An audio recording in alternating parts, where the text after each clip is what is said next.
خدای بزرگ، دوستای عزیزم، سلام علیکم. امیدوارم که حالتون عالی باشه، فوق‌العاده کیفا کوک. اومدیم سراغ مسائل انتهای فصل 2 فیزیک دهمتون، فصل ویژگی های فیزیکی مواد که حالا بیشتر مباحث فشار هست و ویژگی های فیزیکی مواد و قراره کل مسائلش رو با همدیگه تحلیل و بررسی کنیم. فصل به فصل داریم میریم جلو.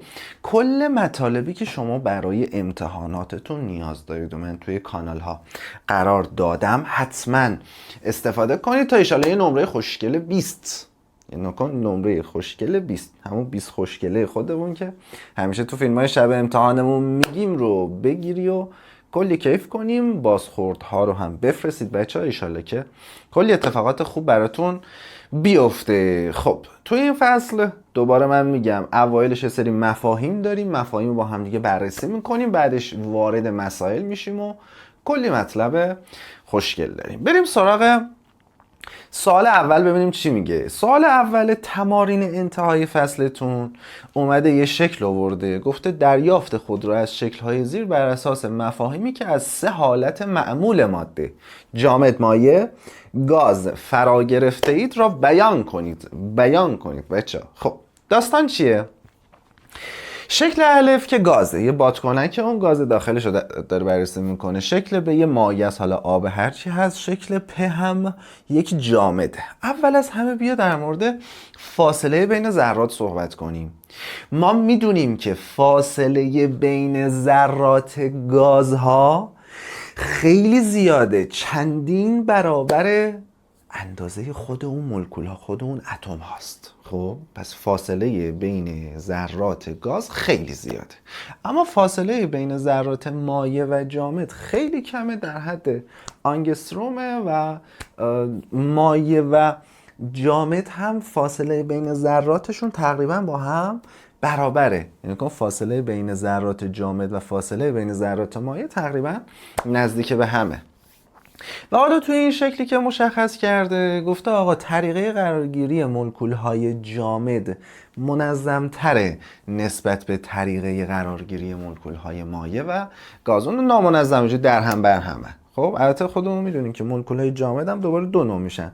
مولکول‌های در واقع اجسام جامد بیشکل و اجسام جامد بلورین. اونهایی که بلورینن طرحشون خب منظم تره، اونهایی که بیشکل و آمورفن طرحشون یه خورده نامنظمه. اینم از سوال اولتون.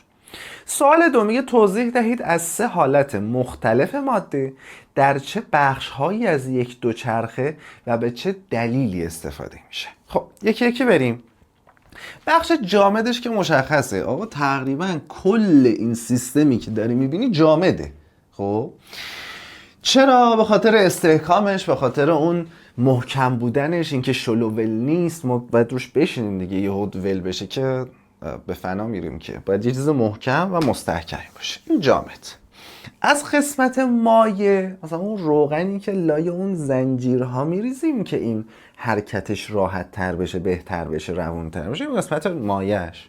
برای گاز هم که مشخصه دیگه، اون باد داخل این لاستیک ها از جنس چیه؟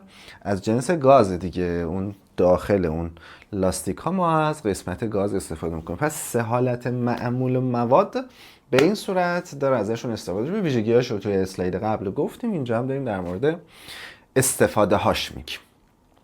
سوال 3 میگه هنگام پاک کردن تخت سیاه، که الان دیگه تقریبا تخت سیاه نداریم تو مدارس دیگه، هم ماژیک شده، دوره ما هش تخت سیاه بوده و این پاکش هم میکردیم، گرد و خاکش، این گرد این گچا وقتی رو هوا بود دیگه ما قشنگ یادمون هست چه اتفاقاتی میفته. الان هم تصورش واسهتون سخت نیست اگه توی کلاس تخت سیاه ندارید. هنگام پاک کردن تخت سیاه ذرات گچ به طور نامنظم در هوای اطراف پراکنده شد و این حرکت نامنظم ذرات گچ مطابق شکل زیر مدل سازی شد. آقا این ذرات گچ حرکت کاتوره‌ای دارن، حرکت نامنظم دارن. خب این ذرات گچ، اینم مولکول‌های هواست دیگه، کاملا داره مشخص میکنه. من توی فیلم‌های دوره اصلی، توی فیلم‌های شب امتحانی کامل توضیح دادم قضیه چیه.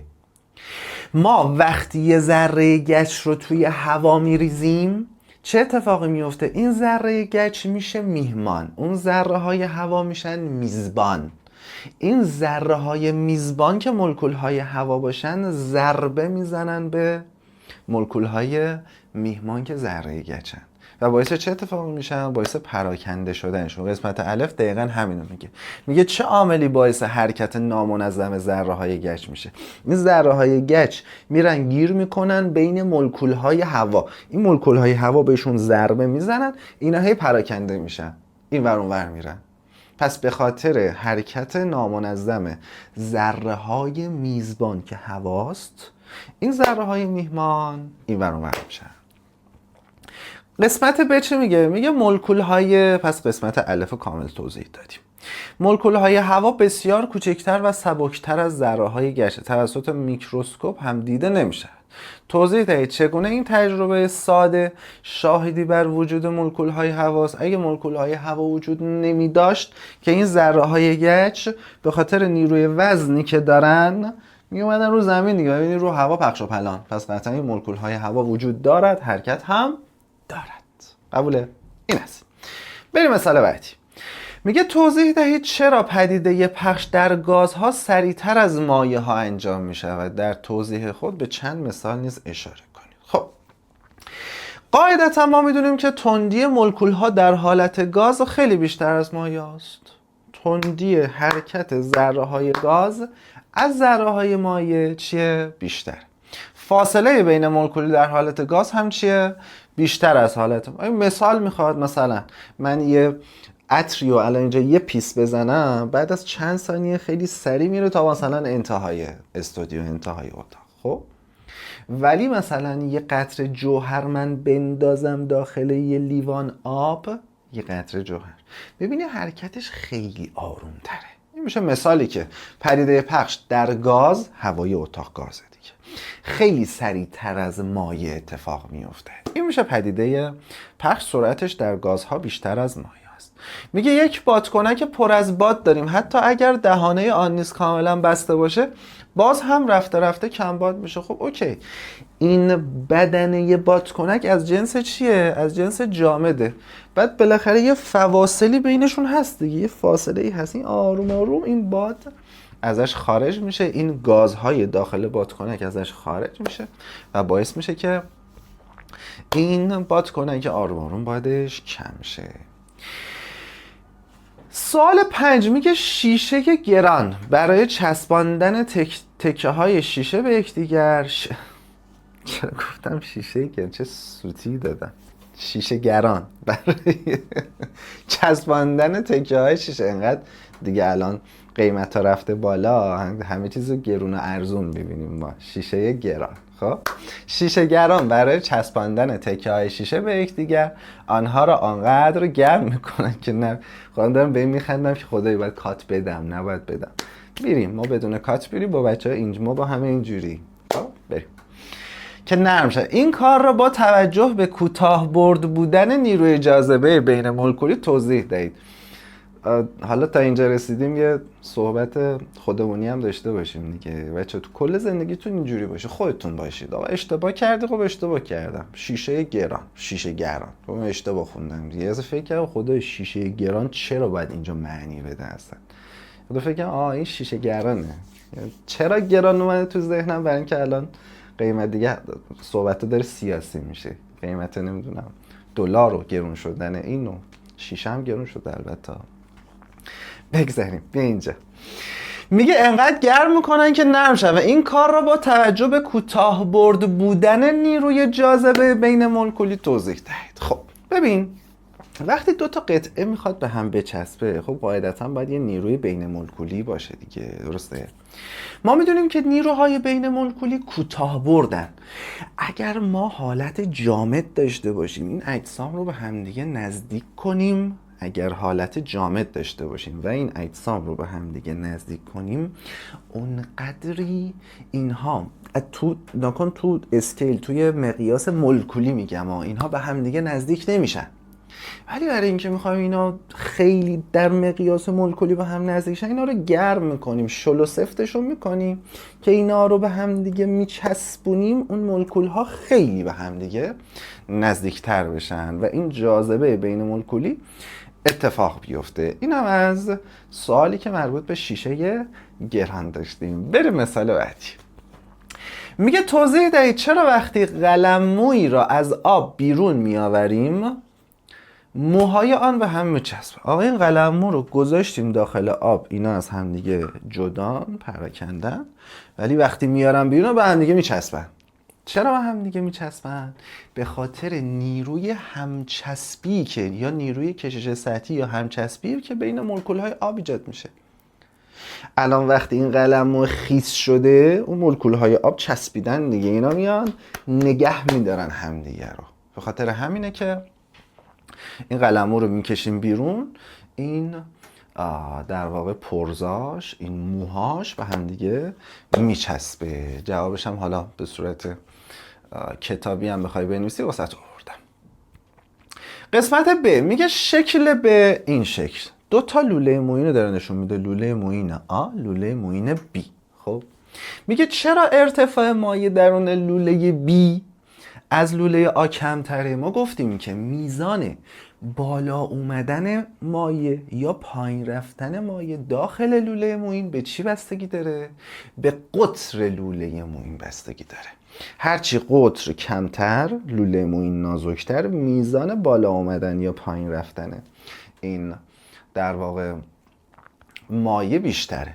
یعنی مثلا اگه آب باشه داخل لوله موین خیلی بیشتر میاد بالا اگه نازکتر باشه، اگه جیوه باشه بیشتر میره پایین. خب اگه قطورتر باشه آب کمتر میاد بالا، جیوه کمتر میره پایین. اختلافش نسبت به سطح آزادش. خب این هم از این. بعد میگه که نیروی همچسبی مایع رو با نیروی دگرچسبی مایع و لوله های موین مقایسه کنید.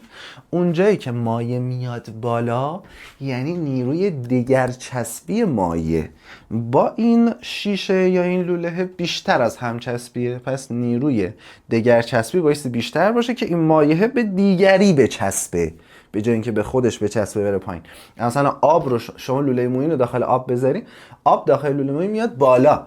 چرا؟ چون دگرچسبی آب و لوله بیشتر از همچسبی آبه. ولی اگه داخل ظرف جیوه بذاری میره پایین جیوه. چرا؟ چون نیروی همچسبی جیوه بیشتره. جیوه بیشتر دوست داره به خودش بچسبه تا به دیگری بچسبه. همچسبیشون بیشتر از دگرچسبیشونه. اگه آب باشه بیاد بالا، این سطحشون به صورت فرو رفته میشه، اگه بره پایین به صورت برآمده میشه. این هم از این.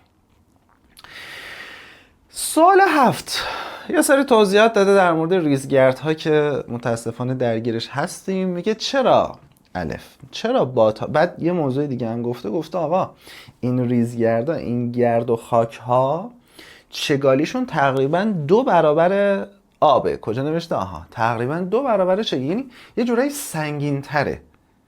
ولی وقتی یه بادی میزنه، نکن این گرد و خاک چگالیش 2 برابر، ولی وقتی یه بادی میزنه این باده این گرد و خاک رو بلند میکنه ولی تقریبا آبی رو بلند نمیکنه. نمیبینی مثلا ما بریم کنار سواحل حالا شمال یا جنوب کشور یه بادی بزنه یهو مثلا آب بپاشه رو سر صورتمون، چنین چیزی نیست، ولی خیلی راحت گرد و خاک رو بلند میکنه. گفته چرا؟ دلیلش چیه؟ دلیلش نیروی کشش سطحی یا همچسبی این مایع هست که خیلی بیشتره. این مایع ها به هم دیگه میچسبن. آقا درسته که قطره قطرهشون سبکتره ولی به هم دیگه میچسبن، نمیذارن که تکون بخورن. خب پس این باده به خاطر نیروی همچسبی و کشش سطحی که بین مولکول های آب وجود داره ولی بین مولکول های ریزگرد وجود نداره، ذرات ریزگرد رو راحت‌تر میپاشتش بالا. به خاطر همین باید گرد و خاک بخوریم. اینم از این. بررسی کنید برای مقابله با این پدیده و مهاران چه تدابیری را میتوان اندیشید. ما که نباید بیاندیشیم، باید دوستان بیاندیشن، ولی خب ما در حد فیزیک بهشون کمک میکنیم که آقا این رطوبت خاک باعث زیاد بشه، این خشکی هایی که به وجود میاد، این برداشت های بی‌رویه‌ای که از آب های زیرزمینی هست باعث میشه این خاک اون منطقه خشک بشه.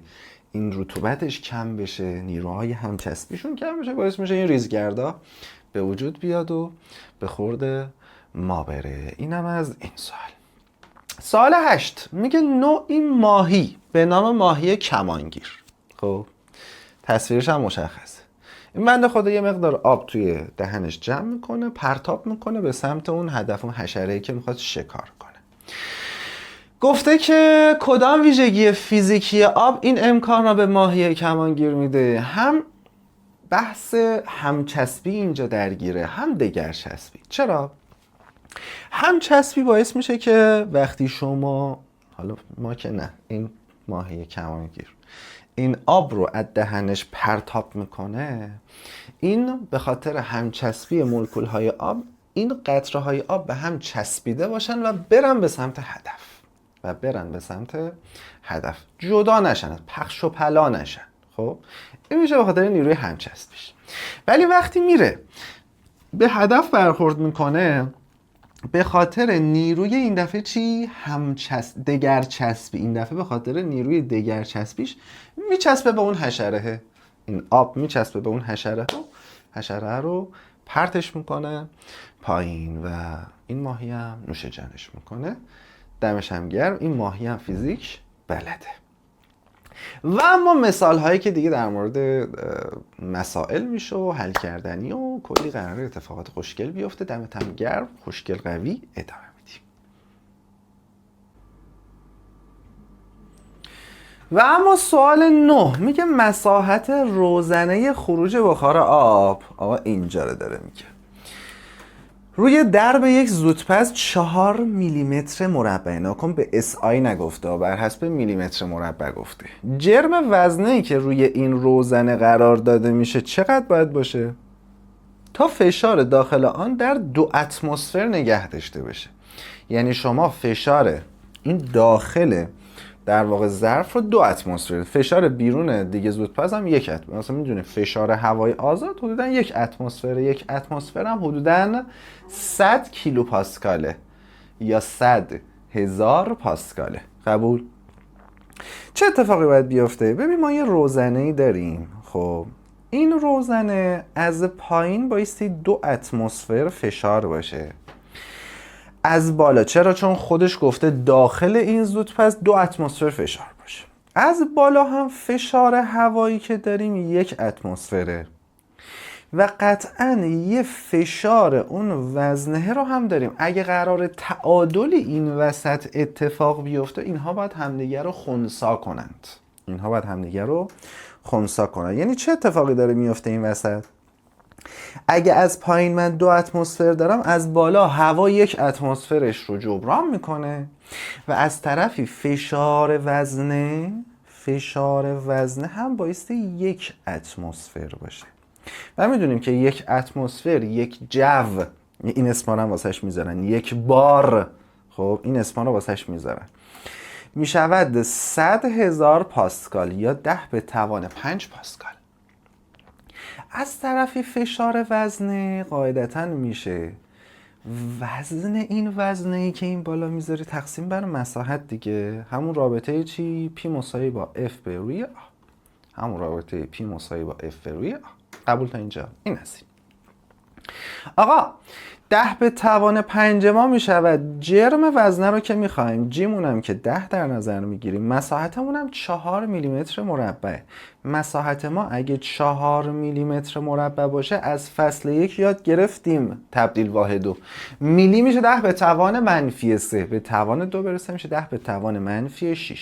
پس میشود 4 در 10 به توان -6 واحد SI یا متر مربع. پس یه 4 در 10 به توان -6 هم اینجا داریم. ساده سازی کنیم، این 10 با این 10 به توان 5 ساده بشه، میشه 10 به توان 4.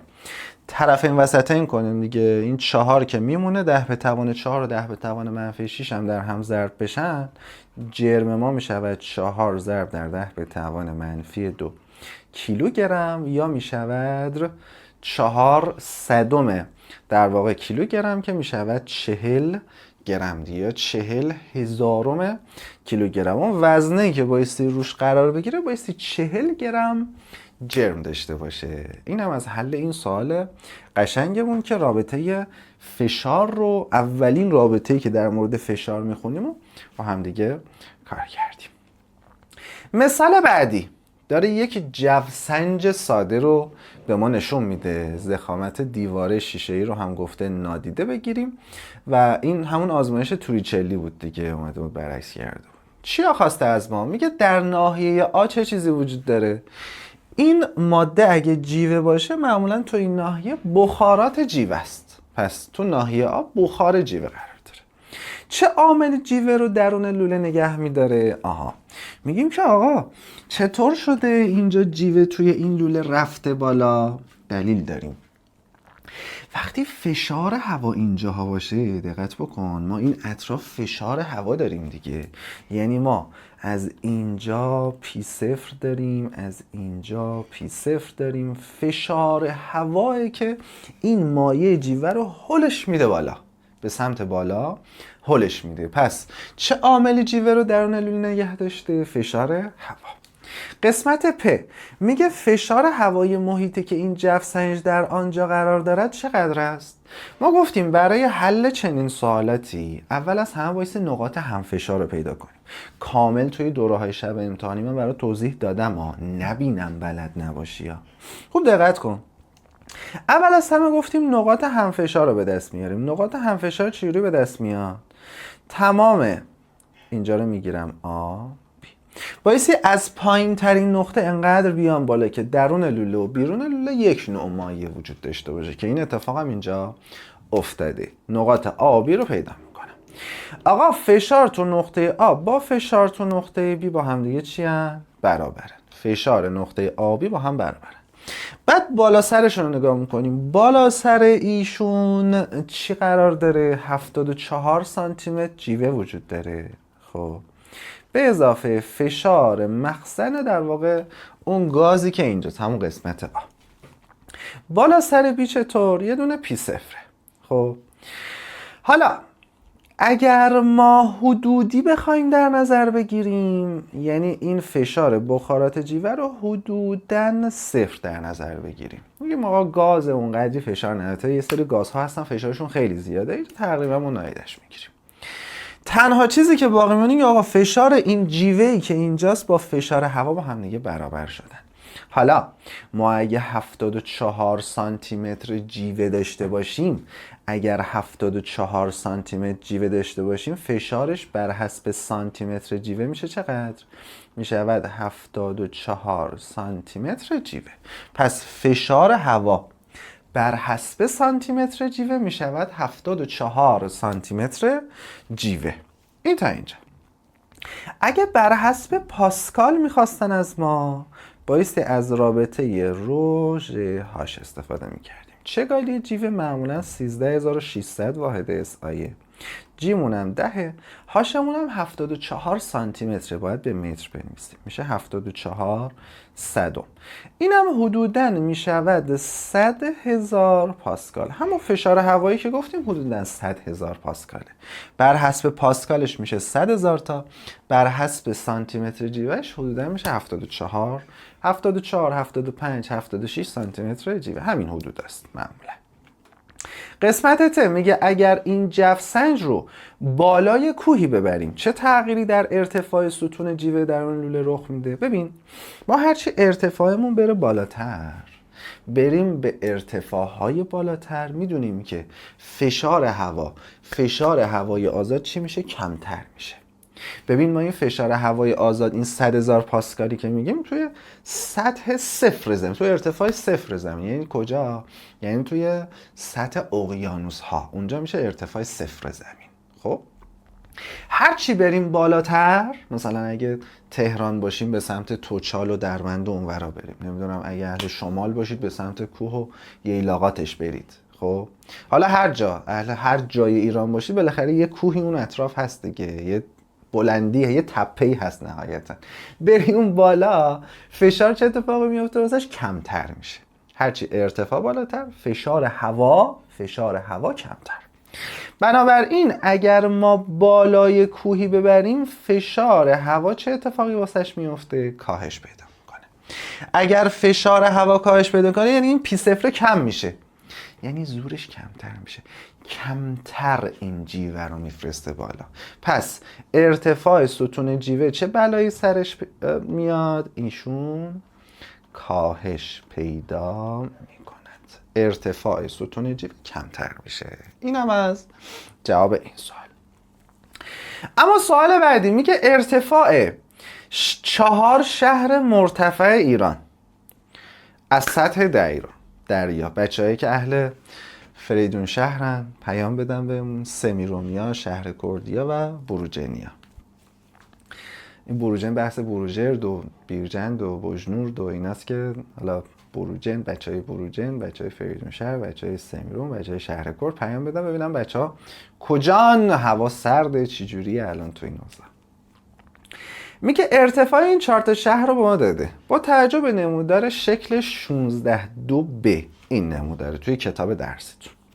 فشار تقریبی هوا رو در این 4 شهر بنویسید. خب بریم اونی که ارتفاعش کمتره، شهر کرد حدوداً 2000 متره. ما ببینیم که اگه ارتفاع اینجا h رو بر حسب کیلومتر آورده، مثلا این 2 کیلومتر یعنی 2000 متر، 3000 متر، 4000 متر و همین صورت رفته جلو. اگه ارتفاع حدوداً 2000 متر باشه میبینم بله فشار هوا حدوداً 80 کیلوپاسکاله. ببین الان مثلا شهرهای ساحلی، حالا ساحل که میگم منظور ساحل در واقع ارتفاع صفر دیگه، اون سطح اقیانوس ها، مثلا شهرهای جنوبی، شهرهایی که مثل بوشهر، مثل اینا، خب تقریبا ارتفاعشون از سطح دریا صفر دیگه، ساحل زیاد داره. اونها 100 کیلو پاسکال فشار هواشون، ولی مثلا میای شهر کرد این 100 کیلو پاسکاله یهو میشه 80 کیلو پاسکال، 20,000 پاسکال کم میشه به خاطر ارتفاعی که داره نسبت به سطح آزاد. پس اگه شهر کرد رو بگیرم حدوداً چقدر میشه؟ حدوداً میشه 80 کیلو پاسکال. بریم سراغ شهر بعدی، بروجن. خب میشه 2200. خب یه خورده از این بکن بین 2000 و 3000 متر بین 70 و 80. خب 2200 مثلا 200 متر اومده اینور، بین 70 و 80 مثلا 2 تا 3 تا بیاد اینورتر حدودا میشه 77 کیلو پاسکال. از 80 یه خورده میاد پایین تر، نکن 2200 میاد بین 70 و 80 ولی خب به 80 چیه؟ نزدیک تره.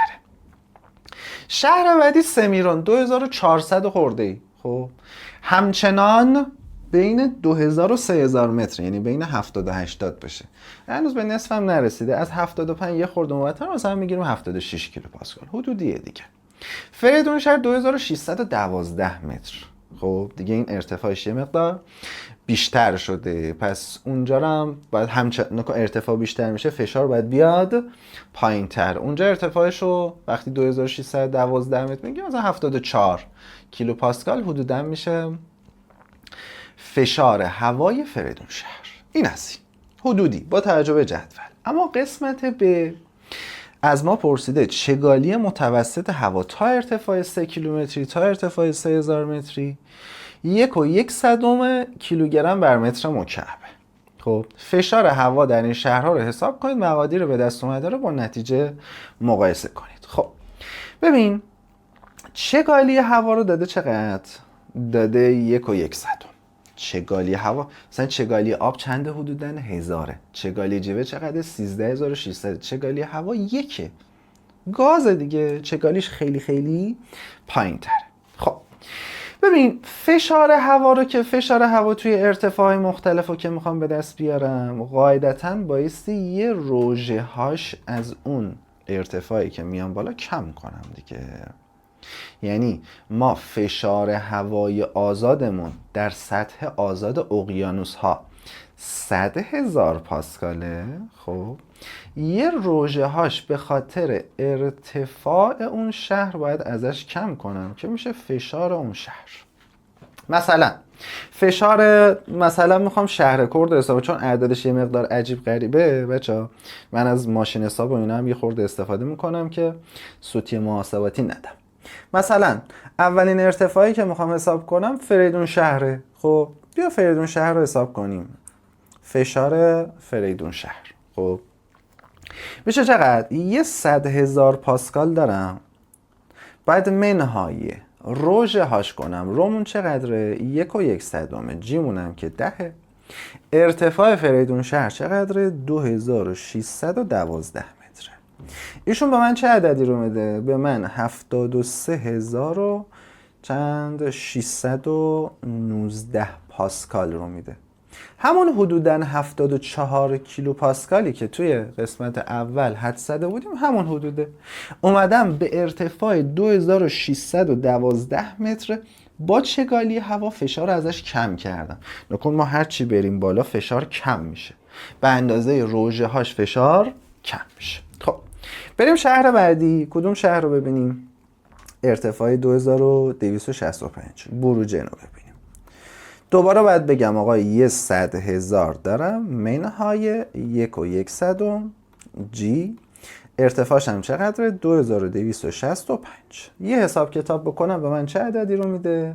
به من 77,123 پاسکال رو میده، همون حدوداً 77 کیلو پاسکالی که دارم. شهر بعدی بیا در مورد سمیروم صحبت کنیم. دوباره یه 100,000 پاسکال دارم، منهای روژه هاش 1.1 جی مونم 10، ارتفاعش هم که 2434. ایشون به ما چه عددی رو میده؟ حدوداً 75,416 پاسکال رو میده. خب و آخرین شهر، فشار شهر کرد. دوباره یه 100,000 تا دارم، منهای رو 1.1 جیمون 10، ارتفاعش هم که 2072. ایشون هم به ما چه عددی رو میده؟ 79,072 پاسکال رو میده. این میشه فشار، نکن تقریبا یکسان شده. این شد 79 کیلو پاسکال، ما گفتیم حدودا 80 کیلو پاسکال. این شد 75 خورده ای، گفتیم 76. این شد چقدر؟ 77 خورده ای، هم گفتیم 77. این هم شده 73 خورده ای و هم گفتیم 74 دیگه. یعنی با این حساب کتابم تقریبا به همون اعداد میرسیم و مشخص میشه که فیزیک کار میکنه. اینم از این. اما سوال بعدی کلی خوشگل داریم، پیش میبریم. دمت هم گرم. این سوالم بریم حل کنیم ببینیم چه نکاتی داره.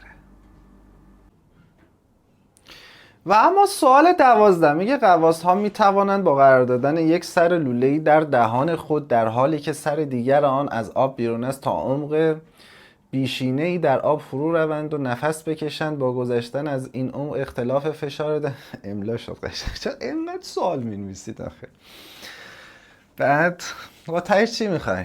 چون درون هوای فعلا اینا میگه در عمق تازه از اینجا سوال شروع میشه. در عمق 6.15 متر از سطح آب اختلاف فشار کم حوصله شدیم اختلاف فشار درون ریه غواص با فشار وارد بر قفسه سینه او چقدر است؟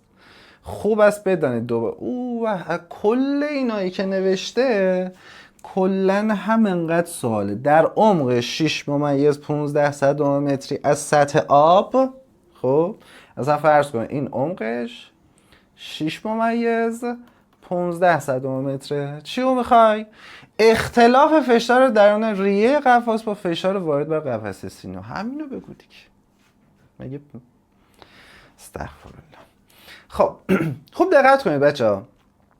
فشاری که داره به قفسه سینه وارد میشه، فشاری که داره به قفسه سینه‌اش وارد میشه، فشار کلیه که توی اون ناحیه وجود داره. از چه رابطه به دست میاد؟ ما میدونیم که آقا یه فشار P0 این بالا داریم دیگه، کامل بلدیم دیگه. مطالبو ببینی یا شب امتحان رو بخونی یا ببینی، جزوه‌ش هم حتما از کانال دانلود کن. فشاری که توی قفسه سینه داریم ما میشود P0 به اضافه رو هاش مایعی که توی این عمق داریم. خب P0 اونم که حدوداً 100,000 پاسکاله، اصلا نمی‌نویسم نیازم نداریم. به اضافه جام آب دیگه، روی آب چند هزار، جی مونم که 10، عمقمونم 6.15. پس می شود P0 به اضافه 6.15 میشه 61.5 ضرب در 10، 61.5 ضرب در 1000 میشه 61,500 به اضافه 61,500 پاسکال. خب فشاری که درون ریه این قواسه، ریه این قواس مستقیما وصل به کجاست؟ فشار هواست. پس اگر من قرار باشه در مورد ریه این قواس صحبت کنم، این فشاری که درون ریهش وجود داره همون پی صفره. پس فشار ریه همون پی صفره. اختلافشون فشار قفسه سینه بیشتره، فشاری که قفسه سینه داره تحمل میکنه بیشتره. فشار قفسه سینهش پی صفر به اضافه 61500. فشار داخل ریهش هم که فقط همون پی صفر. اختلافشون چقدره؟ 61500 پاسکاله. این میشود اختلاف فشار درون ریه و قفسه سینه این شخص. بریم مثال بعدی. سوال 13 میگه درون لوله یو شکلی که به یک مخزن محتوی گاز وصله. یه مخزن گاز داریم که 76000 پاسکال هم فشار داره. خب جیوه اینجاست، این رویه که ما جیوه است، این قرمزه جیوه است و مایعی با چگالی نامعلوم، رو دو رو نمیدونیم چنده. اگر فشار هوای بیرون لوله 101000 پاسکال، اینجا دیگه 100000 نداره، 101000 پاسکال باشه، چگالی مایع رو از ما میخواد. خب طبق معمول ما بایستی نقاط همفشار رو پیدا کنیم. آقا نقاط همفشار رو چجوری پیدا میکردیم؟ با این جمله: از پایین ترین نقطه انقدر میای بالا که در دو طرف یک نمایه وجود داشته باشد. آقا من تا این نقطه بیام بالا، دقت بکن، در دو طرف یک نمایه است. اینجا نقطه آ، اینجا هم نقطه بی. یعنی فشار تو نقطه آ با فشار تو نقطه بی با هم دیگه برابرن. تمام مسائل مربوط به لوله های یو شکل، فشار سنج یو شکل، آزمایش توریچلی، همشون با این نکته‌ای که من میگم حل میشه. قبول؟ این است. آقا بالا سر نقطه آ داری چیا میبینی؟ یه مقدار فشار مایع یک میبینی که همون جیوه است و فشار مخزن گاز رو میبینی. بالا سر نقطه بی چیا میبینی؟ فشار مایع دو رو میبینی به اضافه پی صفر هم میبینی دیگه. اینجا پی صفر داریم. آقا سمت چپ مگه پی صفر نداره؟ نه، اونجایی که با هوای آزاد در ارتباط ما پی صفر داریم. اینجا دیگه ما پی صفر نداریم. قبول؟ این است. ادامه بدیم. ادامه بدیم. خب فشار مایع یک چقدره؟ می شود رو یک جی هاش به اضافه فشار مخزن گاز چقدره؟ 76000 تا. پس یه 76000 هم اینجا داریم. فشار مایع دو چقدره؟ رو دو جی ضرب در هاشمونم که 40 سانتی متر یا 14 متره. خب به اضافه یا بذار فعلا همشون رو پارامتری بمیسم، اینم هاش یک. خب پی صفرمون هم که 101000 تاست. آروم آروم بریم جلو. بریم این عبارت رو مقدارش رو به دست بیاریم. رو یکمون که چنده؟ 13600. جیمون هم که 10. هاش یا ارتفاع جیوه هم 22 سانتی متره، یعنی 22 صدم متر به اضافه یه 76000 هم اینجا داریم. رودامون چنده میخوایم مثلا؟ رودو جیمون چنده؟ 10. هاش چنده؟ 40 سانتی متر یا 14 متره به اضافه 101000 تا به اضافه 101000 پاسکال. قبول؟ حالا چون اعدادش یه مقدار نیاز به حساب کتاب داره، من اینجا اعدادش رو آوردم. امیدوارم که فقط سوتی ندیم توی مقادیرش. پس فشار گازمون که 76000 تاست. بچه ها اینا رو اگه حساب کتاب بکنیم، حساب کتاب کنیم، این که میشه 4 تا رودو. خب اینها رو هم حساب کنیم، 101000 هم بیاریم اینور. خب 4 تا رودو برابر میشه با چقدر؟ برابر میشه با 5420. اینو دیگه ماشین حساب بزنید دیگه. من 136 رو ضرب در 22 باید ماشین حساب بره. سریع امتحان هم ماشین حساب مجاز. یه 76000 تا یه 101000 تا، این که میشه 25000 تا. اختلافشون یعنی اینو با این خط بزنم یه 25000 تا میمونه. اینو حساب کنم 25000 تا رو بیارم اینور ازش کم کنم میمونه 5420 تا. اینم 14 هم ضرب در 10، 10 با 10 خط میخوره، 4 تا رودو میمونه. 4 تا رودو باید بشه 5420.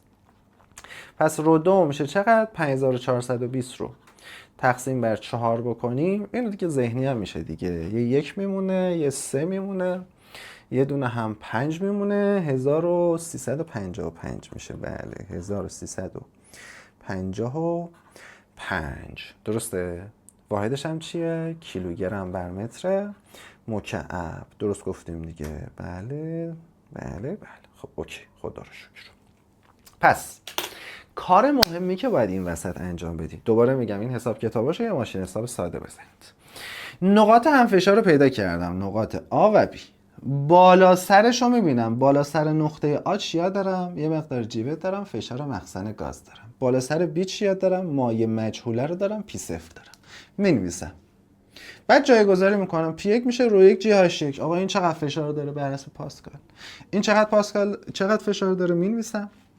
فشار مایع 2 که مجهوله و فشار اون هوای آزادمون هم که خودش گفته 101,000 پاسکاله. یه معادله تشکیل میشه که تنها مجهولش رو 2 که من هم اینها رو به این صورت ساده کردم و جواب آخر به دست اومد 1355. واحدش هم بر حسب اس آی. مثال بعدی دوباره اعدادی داره که یه خورده ممکنه چالشی باشه، کم کم میریم جلو. میگه مقدار H چند سانتی. آقا مخزن تو مخزن شده، 2 تا مخزن داریم. آقا این مخزن گاز آ با این رنگای صورتی مشخصش کرده، یعنی تک این نقاطی که داخل مخزن آ رنگش هم رعایت کرده. حالا تو کتاب درسیتون اگه واضح تره، تو کتاب درسی اینجا اگه اوکی که هیچ. تک اینهایی که نقطه صورتی داره فشارش هست 12 صدم مگاپاسکال. 12 صدم مگاپاسکال یه هزار تا ازش بگیریم میشه 120 کیلو پاسکال، یا میشه 120 هزار پاسکال. فشار مخزن آ. فشار مخزن بی رو به ما نداده، قطعا باید به دست بیاریم. این اش رو هم نداده. فشار هوایی محیط رو هم گفته چقدر بگیر؟ 101,000. یعنی پی صفر رو هم بگیر 101,000 پاسکال. قبول؟ حالا من میخوام برسم به کجا؟ میخوام برسم به این مقدار H. خب اوکی، اگه قرار من این مقدار H رو به دست بیارم، قطعاً بایستی فشار مخزن بی رو داشته باشم. آقا فشار مخزن بی رو که نداریم، چیکار کنیم؟ الان اگه من میخوام اینجا رو مجهول بگیرم، هم H مجهوله هم فشار مخزن بی مجهوله. میگم آها، توی سوالاتی که مخزن تو مخزن داری پله پله برو جلو. الان تو این سوال این H مجهوله، مخزن B هم مجهوله، پس بیا از این بیرون شروع کن. یعنی نقاط همفشار رو اینجا بگیر. آقا اول بیا سراغ نقاط همفشار اینجا، یه رنگ دیگه بریم. الان نقاط همفشار این بیرون قبول داری اینجاست، میگیرم X و Y که با اون آبی قاطی نشه. خب فشار تو نقطه X با فشار تو نقطه Y با همدیگه برابرن.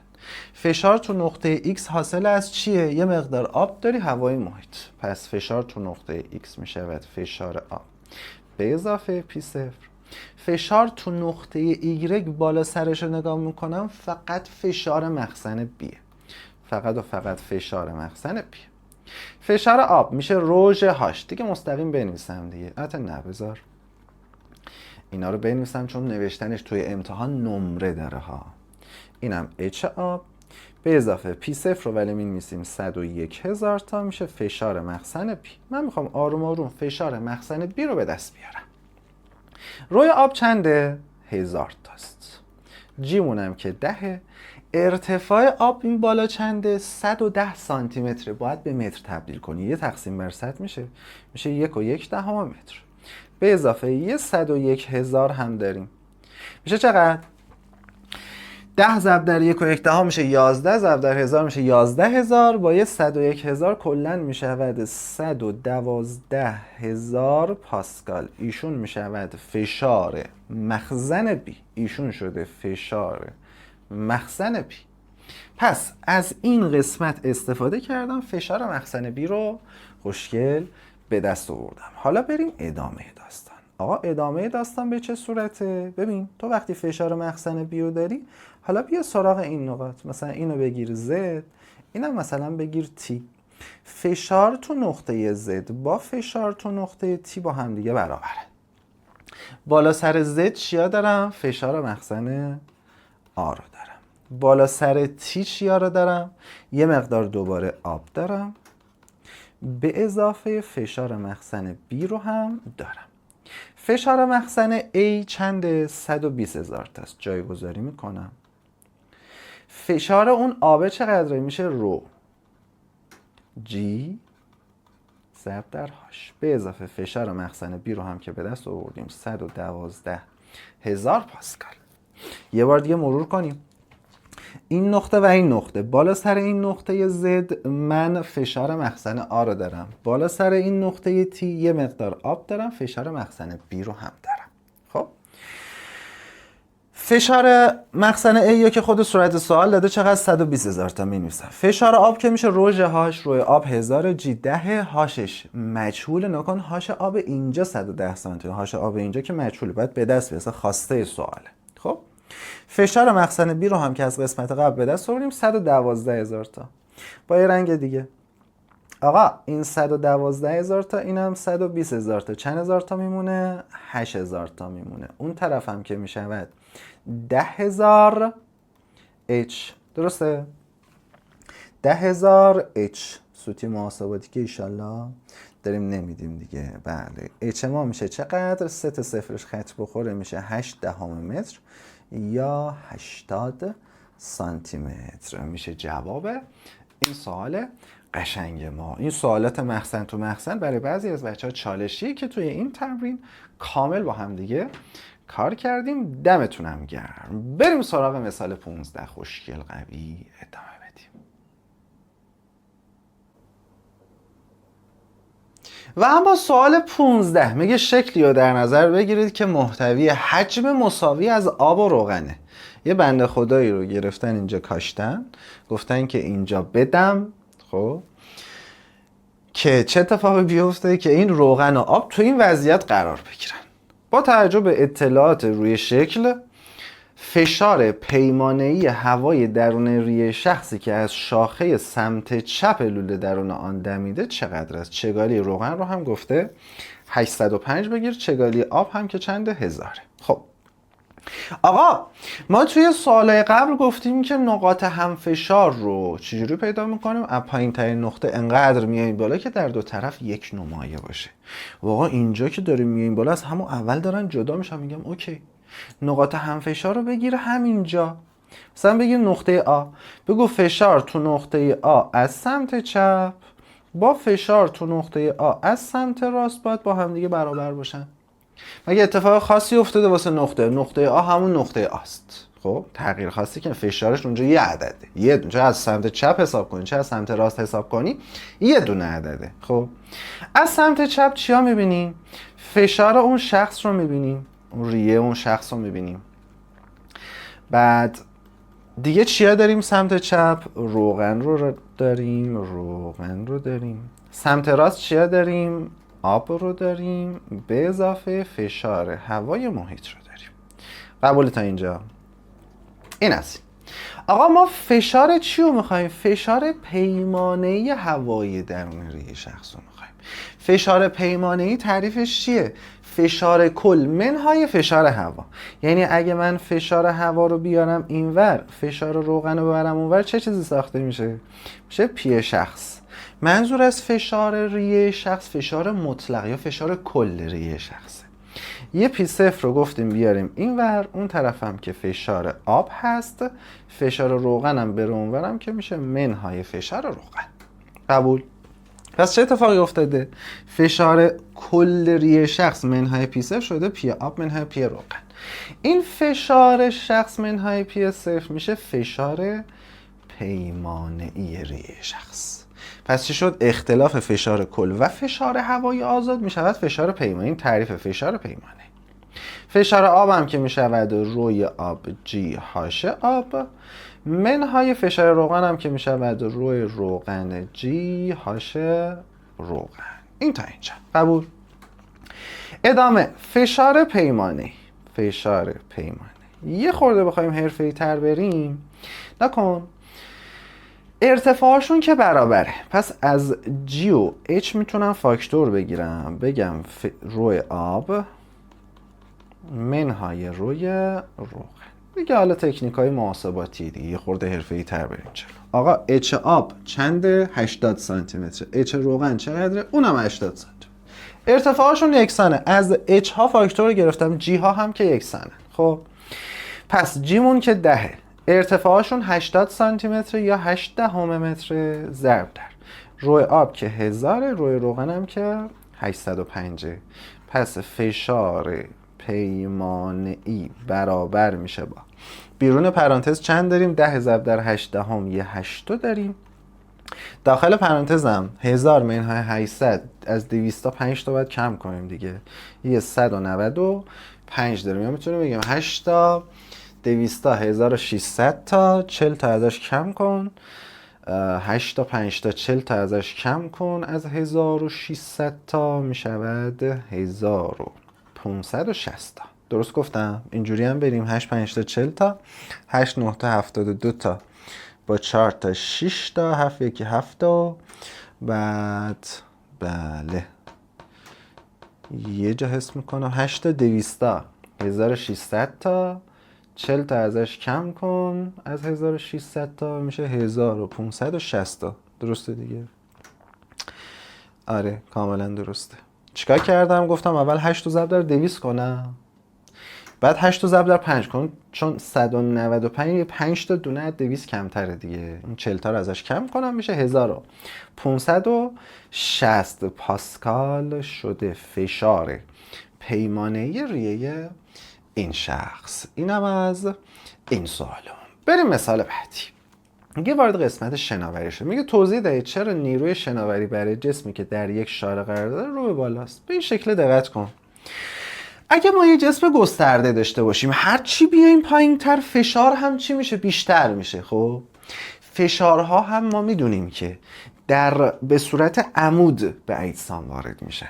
این فشارها تو هر سطحی به صورت عمودن. خب تو این سطحش عمود میشه، تو این سطحش عمود میشه، دیگه زاویه دار نمیخوره. خب هرچی هم که عمق مایع بیشتر باشه فشار بیشتره، روژه هاش. این پایینی ها فشارشون بیشتر از بالایی هست، پس این پایینی ها زورشون میچربه، اینو هلش میدن بالا. حالا یه توضیحی هم اینجا واسط گذاشتم، واسه بنویسید اگه توی امتحانتون اومد خیلی راحت بنویسید. مثال بعدی میگه در لوله‌ای پر از آب مطابق شکل زیر، آب از چپ به راست در جریان، آب داره این میشه. روی این لوله 5 تا قسمت A, B, C, D, E مشخص شده. در کدام یکی از قسمت‌های لوله تندی آب در حال افزایشه؟ کجاها در حال کاهشه یا ثابت؟ خب ثابت ها رو ببینیم. نگاه کن. طبق معادله پیوستگی یا طبق اصل برنولی یا کلا مسائلی که توی شناوری داریم، تندی با مساحت نسبت چی داره؟ عکس داره. یعنی هرچی مساحت شما بیشتر تندی کمتر. وقتی یک جریانی داری مساحت بیشتر تندی کمتر، مساحت کمتر تندی بیشتر. این انتهای این شیلنگ رو میگیریم، مساحت رو کم میکنیم، تندی پرتاب این آب داخل شیلنگ چه میشه؟ بیشتر میشه. خب بنابراین توی قسمت A که این مساحت داره عوض نمیشه، پس تندی ما تغییر نمیکنه. پس کجاها ثابته؟ تو در قسمت های A و C و E چیه؟ تندی ثابت است. تندی ثابت. گفته کجاها در حال کاهشه. باید ببینیم کجاها تندی ما داره کم میشه، یعنی کجاها مساحت داره زیاد میشه. ببینم که تو قسمت D مساحت از کوچیک داره بزرگ میشه. خب پس در قسمت D مساحت در حال افزایش، پس تندی در حال چیه؟ کاهش. قبوله؟ تو قسمت D. اما تو قسمت B، در قسمت B مساحت در حال کاهشه، پس تندی در حال چیه؟ افزایشه. پس تو قسمت B مساحت داره کم میشه، تندی داره زیاد میشه. اینا میشن جواب قسمت الف ما. اما قسمت ب، قسمت ب چی میگه؟ میگه تندی آب را در قسمت های آ و سی و ای لوله با همدیگه مقایسه کنید. تو قسمت آ و تو قسمت ای که مساحت هاشون با همدیگه برابره، پس تندیه نکن مساحت آ با مساحت ای با همدیگه برابره و از مساحت قسمت سی چیه؟ بزرگتره. و از طرف میدونیم مساحت با تندی نسبت چی داره؟ عکس داره. به همون صورت که تندی با فشار هم نسبت عکس داره طبق اصل برنولی.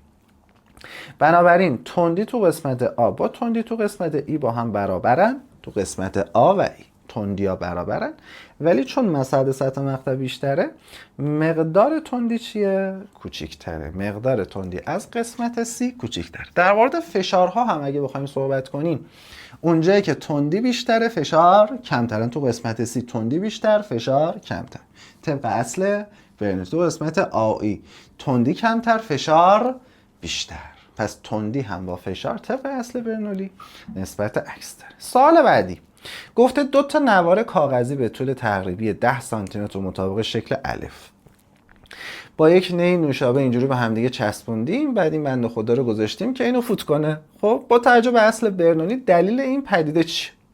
چه اتفاقی داره میفته؟ نوارهای کاغذی به سمت همدیگه دارن جذب میشن وقتی فوت میکنی.